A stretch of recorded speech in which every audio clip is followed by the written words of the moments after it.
Hello everyone, welcome to Eklavya Snatak. आज की इस वीडियो में मैं आप सभी को बीए प्रोग्राम सेमेस्टर 3 से जो आपका सब्जेक्ट है हिस्ट्री ऑफ इंडिया 1200 से 1550 यूनिट 7 करवाने वाला हूं। इसकी हिंदी मीडियम में इजी समरी होगी। मींस आपको एग्जाम से पहले अगर कुछ याद करना है तो ये वीडियो आपके लिए बेस्ट है। 10 मिनट के अंदर अंदर आपको ये रिवाइज हो जाएगा पूरा चैप्टर, और आपको पीडीएफ नोट्स भी प्रोवाइड करवा दिए जाएंगे। तो चलिए वीडियो को आगे बढ़ाते हैं। और आप इंस्टाग्राम पे मुझे फॉलो करना ना भूलें, यूजर नेम आप सभी के सामने मेंशन्ड है, आप वहां पर अपनी क्वेरीज को पूछ सकते हैं। और टेलीग्राम ग्रुप पे आपको पीडीएफ नोट्स प्रोवाइड करवा दिए जाएंगे। यूजर नेम आप सभी के सामने लिखा हुआ है, ये चीज आप टेलीग्राम पे सर्च मारना और वहीं आपको पीडीएफ वगैरह प्रोवाइड करवा दी जाएंगी। सबसे पहला टॉपिक है 12वीं से 15वीं शताब्दी के बीच भारत के अंदर व्यापार और वाणिज्य के ऊपर आपको बताना है क्या होता था। तो मध्यकाल के अंदर, ये मिडिवल टाइम है हमारा, 12वीं से 15वीं शताब्दी, भारत की जो अर्थव्यवस्था थी वो मुख्य रूप से खेती पर डिपेंड थी। मींस खेती से जो उत्पादन होता था उसी चीज का व्यापार ज्यादा था। तो कृषि जो है हमारे भारत की रीढ़ की हड्डी बनी हुई है बहुत शुरू से ही। मींस हमारी जो अर्थव्यवस्था है भारत की वो खेती पर ही डिपेंड रहती है, और आज भी खेती बहुत बड़ा रोल प्ले करती है। कुछ राजवंश भी हुए हैं, जैसे चोल राजा थे 9वीं से 13वीं शताब्दी के बीच में, जो समुद्री व्यापार को बहुत इंपॉर्टेंट मानते थे। उन्होंने समुद्री व्यापार बहुत किया भी था, चाइना तक वो गए थे, दक्षिण पूर्व के एशिया के देशों तक उन्होंने व्यापार करा था। फिर दिल्ली सल्तनत आता है 13वीं से 14वीं शताब्दी। इन्होंने सड़कें बनवाई दूर दूर तक जाने के लिए, जिससे कि और ज्यादा व्यापार अच्छा हुआ। इन्होंने एक मुद्रा चलाई, सिक्के वगैरह, उससे और ज्यादा व्यापार अच्छा हुआ। I am sorry. फिर आता है रेशम मार्ग और व्यापार। अब एक ना रोड है जिसको सिल्क रूट कहा जाता है, ये चाइना से लेकर और जाता है बिल्कुल यूरोप तक।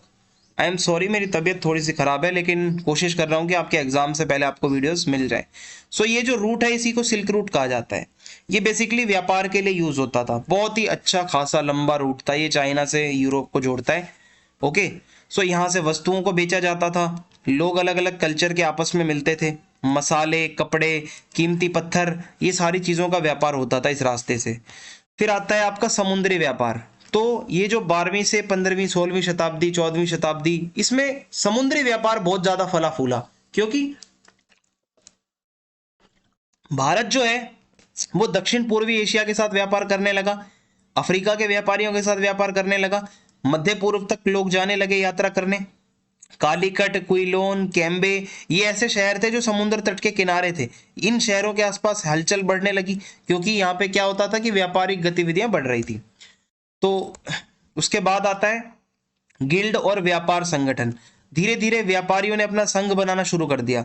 मीन्स जितने व्यापारी होते थे वो अपना एक ग्रुप बना लेते थे। फिर वो क्या करते थे, सामान को बनाकर उसको रेडी करके बेचने जाते थे, व्यापार करते थे उसका। ठीक है। और यूरोपीय लोगों का आगमन 15वीं शताब्दी के अंत में, आपको पता है भाई, पुर्तगाली आने लगे थे, यूरोपीय जो शक्तियां हैं भारत में आने लगी, जिससे कि भारत के अंदर उन्होंने सीधे सीधे व्यापारिक मार्ग बनाए भी और व्यापार करा भी इंडिया से। 1498 में वास्को डिगामा कालीकट की यात्रा करता है और भारत के व्यापार में फिर यूरोपीय लोग डायरेक्टली आ जाते हैं। इस तरीके से यूरोपीय लोग आए थे। फिर है मुद्रा और लेन देन।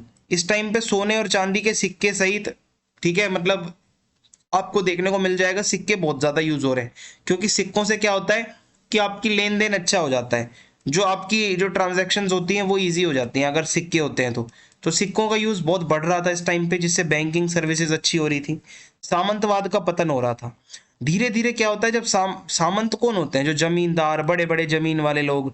तो अब जब व्यापारी अमीर होने लगे तो लोग जो है व्यापारियों को ज्यादा रिस्पेक्ट देने लगे, क्योंकि व्यापारी पैसे के मामले में सामंतों से भी अमीर होते जा रहे थे। अब क्या था, सामंतवाद को छोड़कर लोग जो है व्यापारियों की तरफ ज्यादा आकर्षित हो रहे थे। भूमि आधारित जो एक रिस्पेक्ट होती थी वो अब लोगों ने छोड़कर पैसे पर आधारित जो रिस्पेक्ट होती है, जो व्यापारियों के पास पैसा था उनको ज्यादा रिस्पेक्ट देना शुरू कर दिया। अब है विदेशी व्यापार में भारतीय व्यापारी।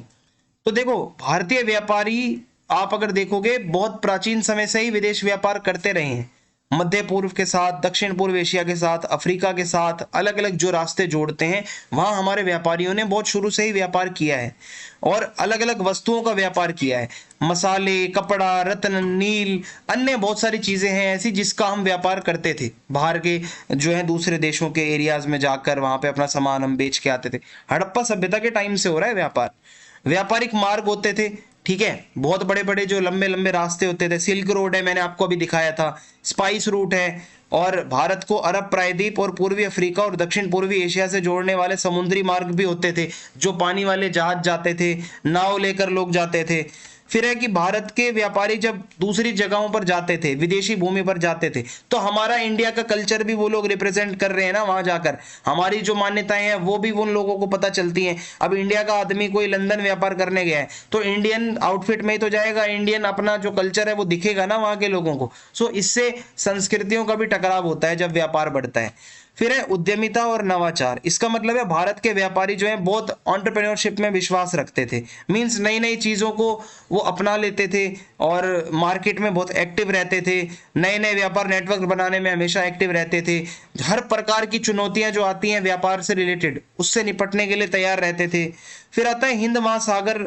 ये देखो इंडिया जो है हमारा, इसका सबसे बड़ा भाग लगता है हिंद महासागर में, दक्षिण में हमारा हिंद महासागर है, इंडियन ओशियन। इस पे कंट्रोल करना बहुत जरूरी था व्यापार के लिए। तो यहाँ पे होता क्या है, यहीं से ही आप अफ्रीका की तरफ जाते हो, यहीं से ही आप मध्य पूर्व की तरफ जाते हो, यहीं से आप दक्षिण पूर्व एशिया की तरफ जाते हो। सो ये समुद्री व्यापार के लिए सबसे इंपॉर्टेंट मार्ग हिंद महासागर ही है, ठीक है। तो ये उस टाइम पे बहुत एक्टिव थे इंडिया के जो व्यापारी थे। बैंकिंग और वित्तीय प्रणालियां, भारत के जो व्यापारी थे उन क्षेत्रों में बैंकिंग और वित्तीय प्रणालियों का भी विकास करते थे जहां वो काम करते थे। मींस जहां भी व्यापारी जा रहे हैं वहां पर लेन देन, लोन की सुविधा, बैंक की जो सुविधाएं होती हैं वो सब ये वहां पे डेवलप करते चलते थे, ठीक है। और मतलब कुल मिला के इन्होंने लेन देन को अच्छा किया।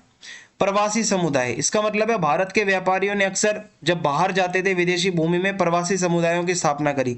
मींस वहां जाके कुछ कुछ लोग ऐसे थे जो रहने भी लगे, ठीक है।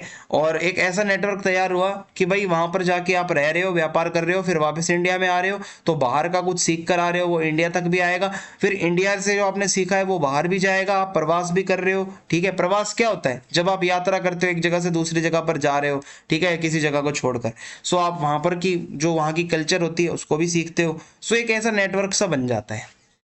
वैश्विक अर्थव्यवस्था पर प्रभाव, देखो भारत के जो व्यापारी थे वो भारत के साथ व्यापार करने वाले क्षेत्रों की समृद्धि में योगदान देकर, मींस जो भारत से व्यापार करेगा उसका भी तो फायदा होगा ना भाई, ठीक है। भारत से कुछ खरीदोगे, आपको कोई सामान तो मिल रहा है, सामान से आप ही तो यूज करोगे। सो इससे क्या है कि आपकी भी अर्थव्यवस्था अच्छी रहेगी, भारत की भी अच्छी रहेगी। सो इससे क्या होता है कि ग्लोबल इकोनॉमी काफी अच्छी हुई जब भारत के व्यापारी व्यापार कर रहे थे।